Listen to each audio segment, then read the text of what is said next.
जी बताइए। खेसारी जी, मनोज तिवारी ने कहा है कि रितेश पांडे जो है जनसुराज को छोड़ दिए हैं, वो अब बीजेपी में कभी भी आ सकते हैं। खेसारी लाल भी बीजेपी ज्वाइन करेंगे। मैं कहीं नहीं जा रहा हूँ, मैं एक कलाकार हूँ और मुझे कलाकारी रहने दीजिए। हमारे बस का मुझे नहीं लगता राजनीति है, क्योंकि राजनीति में आपको झूठ बोलना पड़ता है और हम सच बोलने वाले लोग हैं और सच बोल के आप राजनीति कभी नहीं कर सकते हो। इसीलिए मुझे कहीं नहीं जाना है।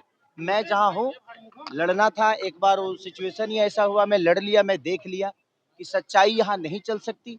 तो मैं एक कलाकार बहुत खुश हूँ और मुझे कलाकारी रहने दीजिए। मुझे अभी तो बिल्कुल मैं कुछ नहीं सोच रहा हूँ, मुझे बस संगीत से मतलब है और संगीत ही मेरी जीवन है। बेटियों के लिए लगातार आवाज आप बुलंद करते रहे, 11 लड़कियों की शादी में भी आप शामिल हुए। अभी वर्तमान में एक बेटी जो है अपनी जिंदगी की लड़ाई लड़ रही है। ज्योति सी कह रही है कि 10 करोड़ रुपया दे मुझे जीवन यापन करने के लिए। क्या कहिएगा एक बेटी का दर्द? देखिए, मैं पहले कुछ बोल गया था और उस बातों को लेके बहुत ज़्यादा ट्रोल हुआ फालतू में मेरे मतलब के। अभी उनका पारिवारिक मामला है और मैं कुछ भी बोलूँगा, एक बेटी मेरी मेरे मुझे बेटी है, तो उस दर्द के हिसाब से मैं कुछ बोल जाता था। लेकिन मुझे नहीं लगता कि मुझे बोलना चाहिए, क्योंकि बोलने के बाद फालतू के सवाल मेरे ऊपर खड़े हो जाते हैं कि मैं पारिवारिक मुद्दों में उलझता हूँ। अब ये तो सरकार का विषय है, कोर्ट का विषय है और ये जिनका विषय है, ये उनको ही निपटाना चाहिए। अब वो कितना देंगे, वो कितना लेंगी, कोर्ट कितना तय करेगा, ये तो उनका अपना विषय है। मुझे नहीं लगता कि मुझे उस विषय पे बोलना चाहिए, क्योंकि मैं एक नागरिक होने के नाते कई बार बोल चुका हूँ और उस बोलने का नतीजा भी पा चुका हूँ कि मुझे अभद्र टिप्पणियां कही जाती है, बहुत सारी चीजें मुझे ट्रोल किए जाते हैं। तो मुझे नहीं लगता कि मुझे बोलना चाहिए इस विषय पे। ये उनका अपना मैटर है, वो सुलझ लेंगे। पवन सिंह ने कहा एक कार्यक्रम के दौरान कि वैभव सूर्यवंशी भोजपुरी गाना बजाया तो पवन सिंह का गाना बजाया। लोग झूठे का अपने गाने का वाहवाही लूटते, लेकिन पवन सिंह का गाना बजा, वो भी वैभव सूर्यवंशी ने बजवाया। अरे तो वैभव सूर्यवंशी हम सबका गौरव है और भोजपुरी उनका बजे मेरा बजे बात विषय नहीं, बद तो भोजपुरी ही रहा है ना। और वो भोजपुरी का नाम रोशन कर रहे हैं, वो हो चाहे हमारे ईशांत किशन जी हो, चाहे हमारे धोनी जी हो, चाहे मुकेश जी हो, चाहे जितने भी क्रिकेटर हमारे बिहारी और झारखंड के हैं, हम सबके लिए गौरव है। और हम चाहते हैं कि वो उन्हीं के गाना बजाएं। अब उनका गाना धरती पे बज रहा है, मेरा तो चांद पे बज रहा है, तो मैं क्या करूं। तो सही बात। आप बंगाल में आप जाएंगे चुनाव प्रचार करने के लिए, जो बंगाल में चुनाव होने जा रहा है? अब देखिए, कोई बुलाएगा तो क्यों नहीं जाऊंगा।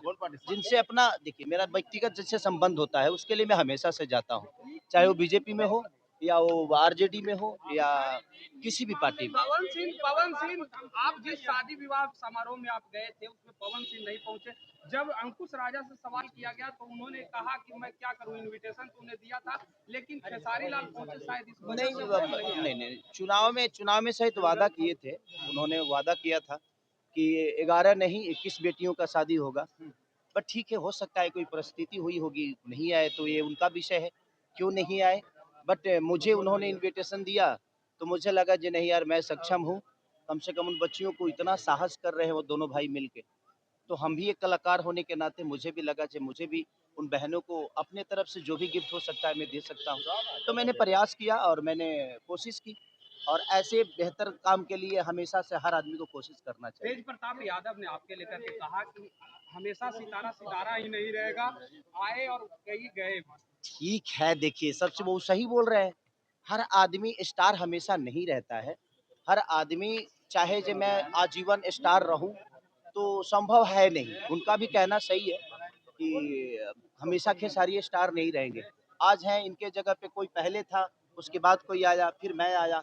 मेरे बाद भी दुनिया है, ऐसा नहीं कि मेरे पे दुनिया आके खत्म होती है।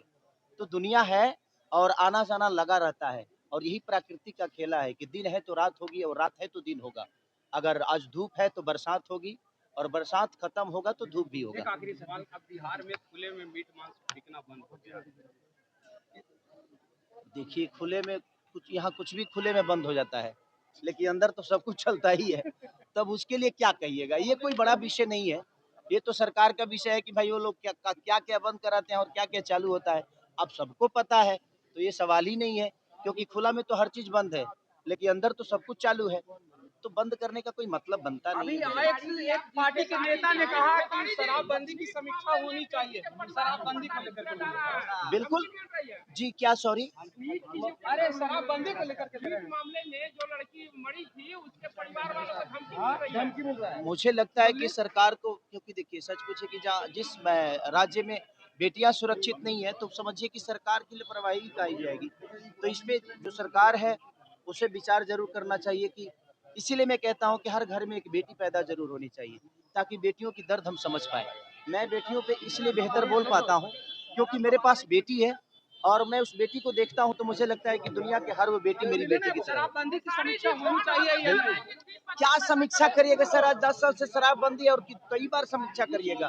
जो सरकार ने बंद किया है, सरकार उसी की है। तो सरकार अपनी समीक्षा कराएगी। आपको लगता है कि सरकार अपनी समीक्षा कराएगी? क्योंकि बंद भी उन्होंने किया है और लापरवाही भी उन्हीं की है।